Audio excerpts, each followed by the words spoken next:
A very good morning and thank you for joining us on MMU TV News. My name is Cecil Ouma. And I am Belin Maina. Welcome. And here are some of the stories making headlines.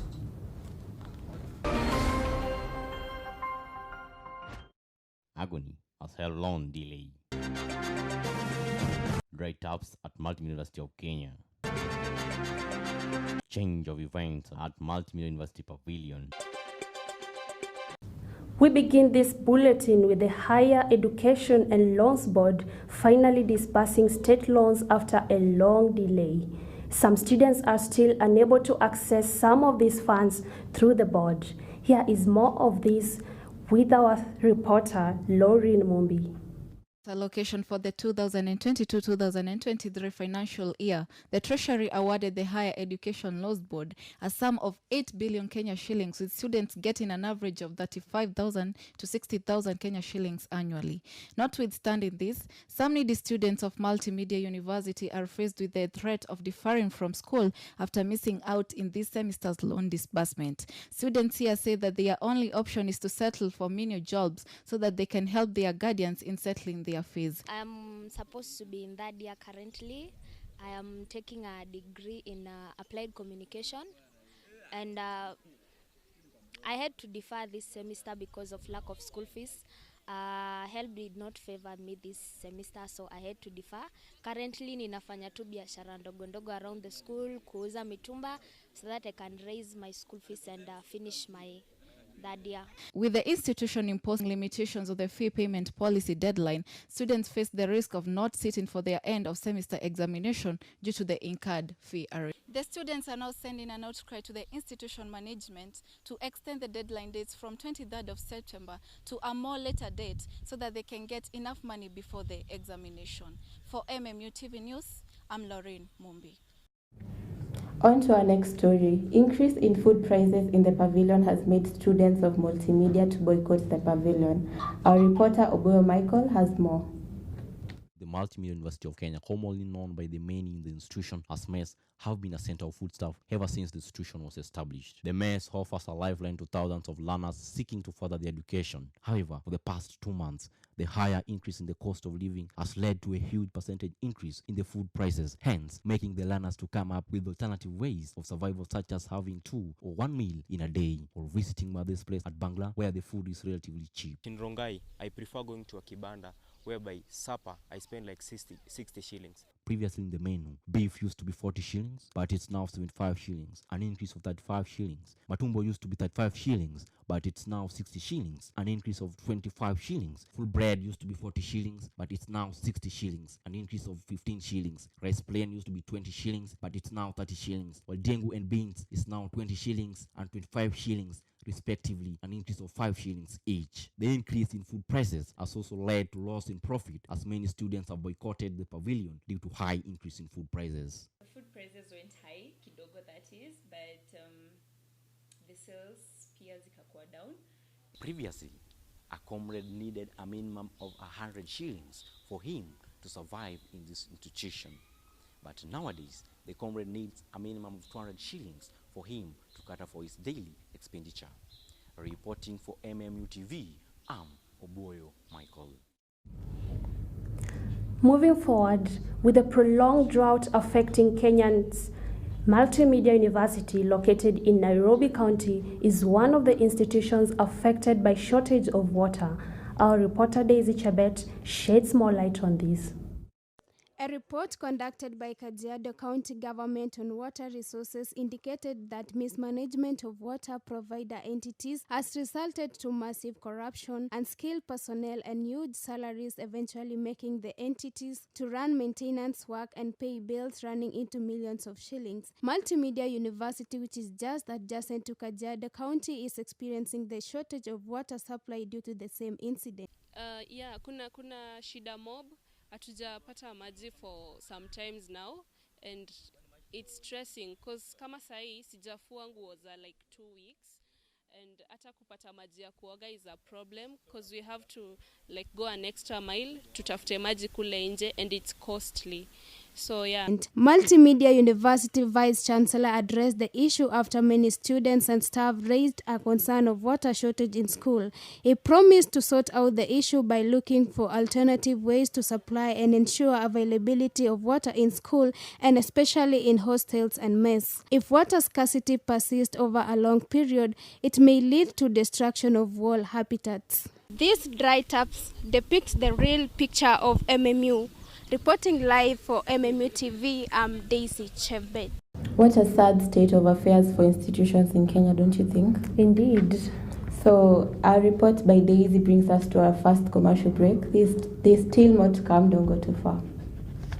A rise in cases of UTI among female students in campuses. Some will, when it complicates and gets into the kidneys.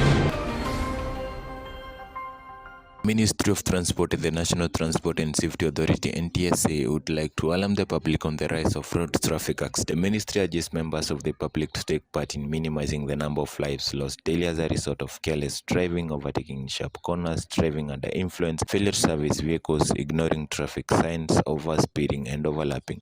This message has been brought to you by the Ministry of Transport and the National Transport and Safety Authority (NTSA). Welcome back.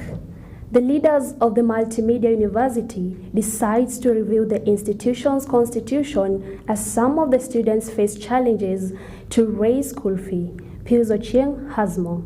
Educational institutions across the country have their own constitutions that govern the various institutions. Multimedia University of Kenya, not left behind in this, also has its own constitution that governs it. However, in Multimedia University, the leaders saw it wise to amend some of the sections and chapters of the constitution. The main aim of the review was that they wanted to introduce a bursary kitty to assist the needy students. The initiative was to enable needy comrades to get fee to enable needy comrades to pay their fee from that. Even though the leaders were up to this amendment, not all the students collaborated with the idea. They argued that their interests, such as the security issues around Bangla area, the hygiene and sanitation within the school, and the reduction of the hiked food prices for the students to be reduced and to be given the first priority. A lot of leaders decided to put politics behind that amendment and the initiative, and it just ended to become an initiative that never was.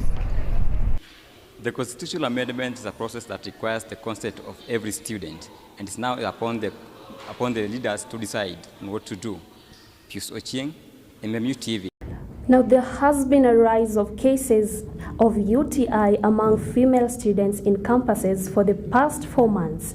They are detrimental to our health and quality of life for our women. Pauline Kihali prepared the following report.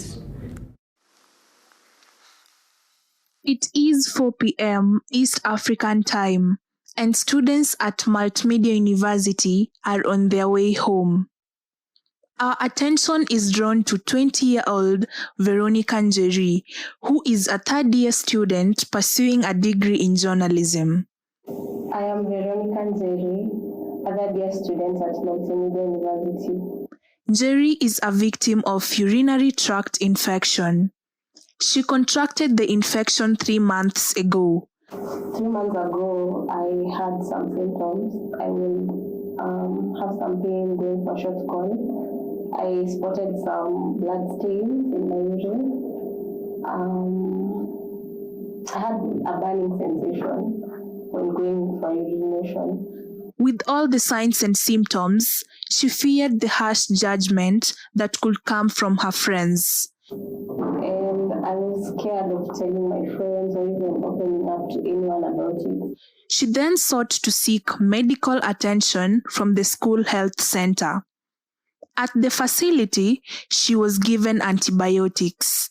I was given some medication, which I'm still on up to now, and they're really helpful.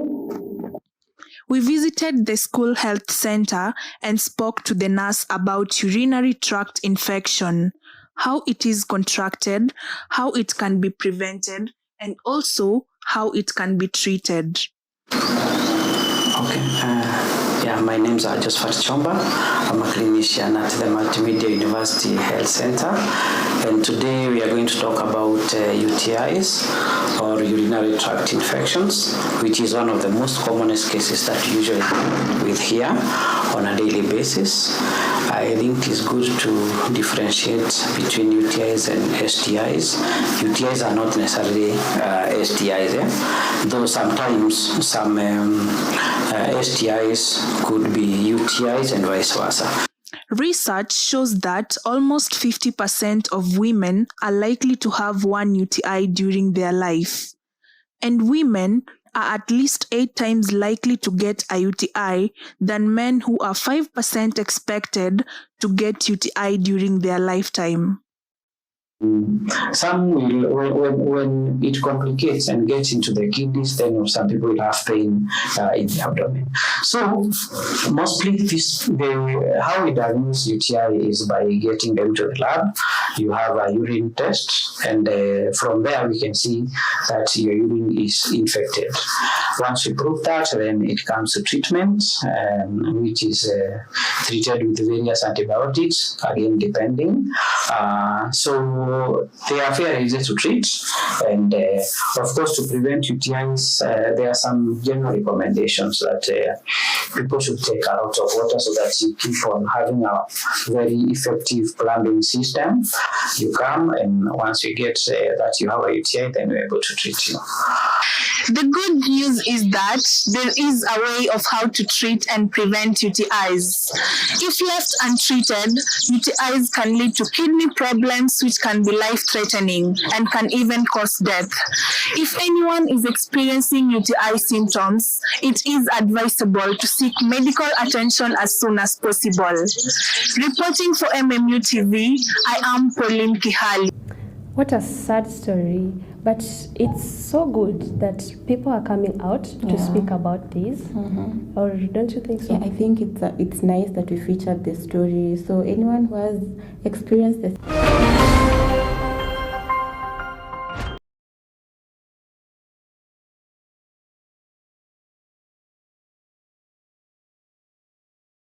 Living in campus can prove to be difficult sometimes, especially when students have to survive in bursaries and help loans. Some students have, however, come up with ways to counter this by starting up businesses around the school premises.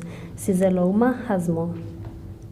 Life is a survival of the fittest affair, and in Multimedia University, this is affirmed by a group of students who have gone an extra mile to do all they can so as to set up food businesses in order to earn an extra cash. Talking to Jack Mutua, who doubles up as a sport and entertainment representative, he says the only challenging part is getting the license so as to start the business, because it has to be legalized by the school administration. Kwa majina ni Jack Mutua, na fanyanga hapa Chafua, and at the same time ninakuanga mwanafunzi hapa at Multimedia University of Kenya. As you know, Chafua inakuanga ya students Kwa hivyo kupata license ni lazima uapply. Then ukiapply been approved by the admin na Muksa, then unapata biashara. Kwa hivyo haikuangi rahisi, kwa hivyo ni lazima bado uapproviwe vitu kama hizo na uonekane kweli you are needy. Then business registers 100% profit with very minimal losses. This profit is shared equally among the students, each with different roles delegated to ensure smooth running of the business. The contract goes for 1 year, after which new students are to apply for the license and the cycle continues. Mambo ya profit inakuanga siri ya kampuni. Kwa hivyo hiyo hatuwezi expose kwa media. With adapting to this financial crisis, students here have opted to open businesses to settle their day-to-day needs. Reporting from MMU Chafua, I'm Cecil Ouma.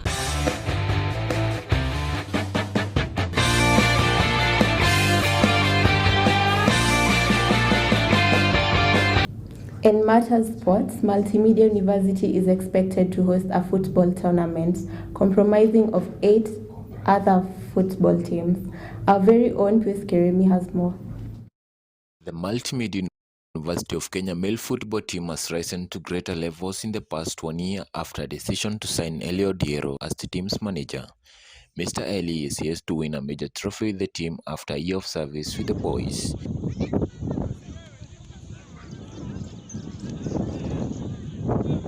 He and his boys are very optimistic they're going to be champions of an upcoming football tournament to be hosted here at the University Stadium on the 10th November this year. The tournament will comprise a total of 6 university football teams around Nairobi and 2 local teams from Rongai. The major threat amongst the participants being the University of Nairobi football team who won 2-1 against MMU boys last Sunday during a friendly match played at the University of Nairobi Chiromo Campus Stadium.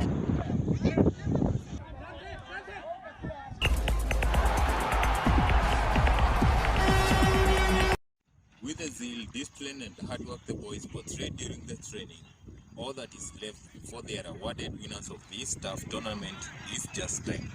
Pius Kirimi, MMU TV. That is all we had for you. Thank you for watching. Do enjoy the rest of your week.